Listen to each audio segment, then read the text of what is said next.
Alright, what is up, guys? I hope you're doing well. James here from jamesdforsythe.com, and I kind of just wanted to talk a little bit about something that I've been thinking about recently in terms of, how success should be viewed from, just in general, from an individual's perspective. Yes, it can change.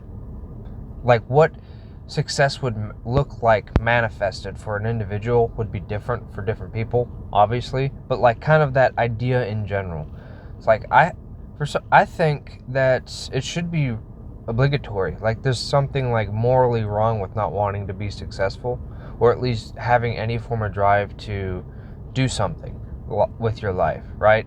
I never really understood how people could just sit around and watch Netflix and stuff all day. How do you not do something or not want to be productive or something like that? And yes, I understand kind of the we'll go with psychology and how that kind of works, your neurochemicals and stuff in your brain and stuff. And I know I didn't articulate that very well at all. Sorry, it's early. But basically how the habits reinforce to do the same thing and so on, right? But how do you not one of the things that I've been really trying to teach myself to do, especially in college, because it's especially with the physics degree, it's you don't want to study that much. And so but because the amount of work and studying you have to do for that kind of degree is just obnoxious. But you have to actively, if you want to do well, right? So I've met some people in there who were if they didn't study at all, I mean, straight fail. No, even if they tried. And there were some in there that they would barely pass even if they studied all the time. It's just one of those things. It's it seems like you either have it or you don't. Especially with physics, it's especially in the time allotted, right? I think with physics, with how complex it is, it's not so much I think anyone could do it if they really wanted to, and they actually worked for it and studied and try to understand it, ask questions, things like that. But they don't, not in the time allotted in a semester for some people. For most people, it seems, from who I've talked to. But try not to go down a rabbit hole, right? And so one of the things that I've been trying to do is trying to kind of force myself into a habit and force myself to enjoy certain things. I started doing that a couple years ago with reading, because I used to read all the time when I was a kid. I would read everything. But kind of in middle school and high school, I went down the whole, I want to play video games. I didn't do very productive things, right? And so it wasn't until sophomore year of college or so, during the summer, I was dog sitting for my grandparents. And so I was alone in the house because they went out to, they went on a trip somewhere. I forgot where. But I was dog sitting. So I was alone for 2 weeks, something like that. And yeah, I could have just sat there and watched TV, and I watched a few documentaries and stuff because I think they're cool. But anyways, but I wanted to get back into reading, and so I literally forced myself to start reading. And I read this super bland book. It was I think it's called Enemy at the Gates. I forget who it was written by, but it's about the Battle of Stalingrad, right? And it's one of those kind of typical war history books to where it's talking about individual tank regiments and where they were going, and I'm just not interested. I want to know the general, how the battle went, and skip over all they went 20 miles northeasterly at this bearing roughly, and so on, whatever. I don't care. Where did this stuff happen? But anyways, so I forced myself to read it until because it was a big freaking book too.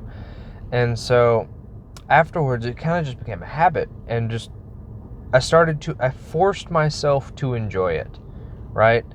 And so that kind of switched how I thought about things to where I do that with pretty much everything now, right? It's kind of forcing myself to do things I don't want to, forcing myself to be uncomfortable, kind of making that the goal, to be uncomfortable and so on, right? And that's one of the side effects of that I've kind of been noticing, and I didn't really understand it until it was articulated very well in a podcast I listened to. I believe it was a Bigger Pockets episode, but they were interviewing Ed Milet. And he said, I think specifically that self-confidence is just your reputation with yourself, right? And that's something that I've always been in conflict with, because I used to always be like very shy and things like that, and I was never confident whatsoever.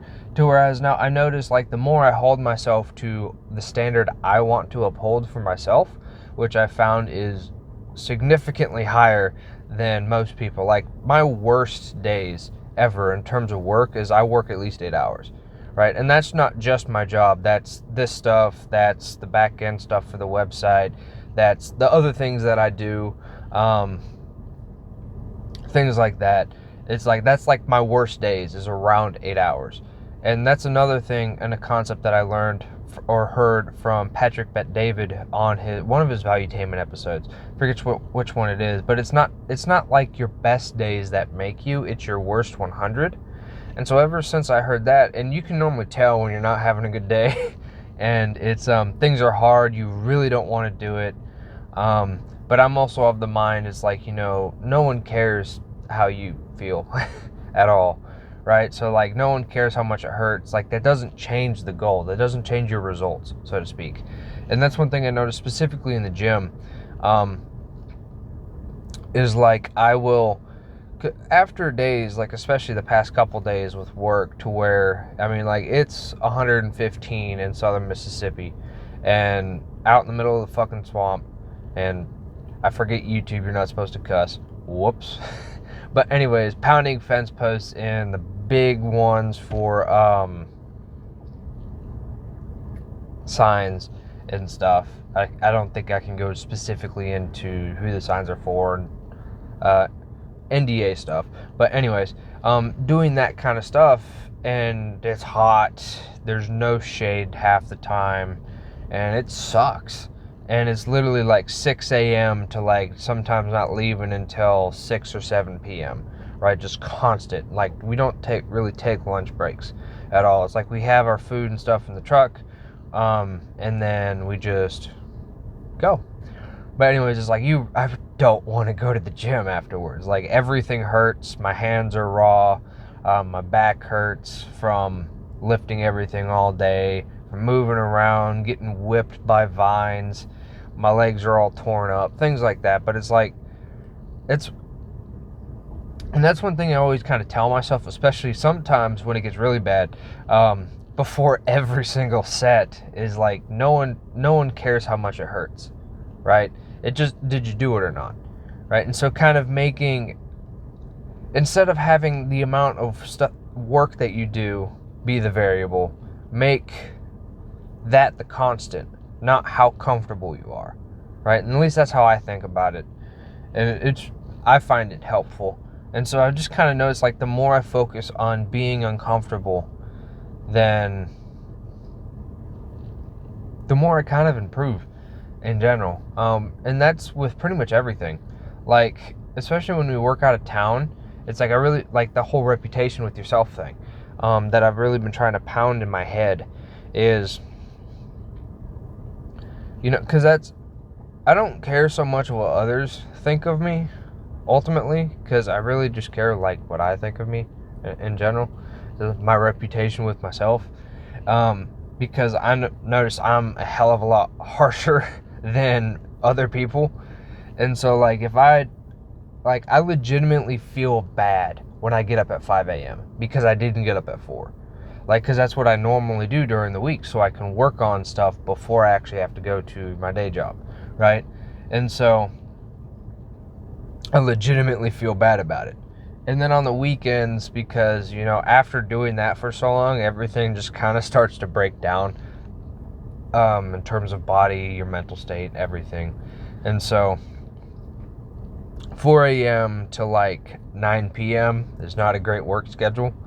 And so, especially with the physical parts of it, it's not as, like, it takes some grit to get it done on some days. Because, like, there's a couple times where if we're on a long stint of out of town work, to where, I mean, it's not, you don't get weekends off. It's literally every single day until you're done. And that's one thing that I've noticed. Like, people think they need weekends for some reason. But it's like, for me, it's like I almost get more done when I work more. Because instead of like the typical 50 hours in a week that we normally do, Monday through Friday, it'll be at least 70, right? Because 7 days a week, at least 10-hour shifts every day. And so, but even the stuff out of work, I think I get more done in, right? But I don't know, I'm not sure how much I weaved around that plot line for the video. It was supposed to be rather linear, and I think I stayed relatively straight, but whatever. Pretty much. Anyways, that's all that comes to mind right now. I kind of just wanted to share that because that's something I've been really kind of wrestling with recently. But anyways, I'm going to leave it there. So I hope you guys have a good day, and I will see you on the next one.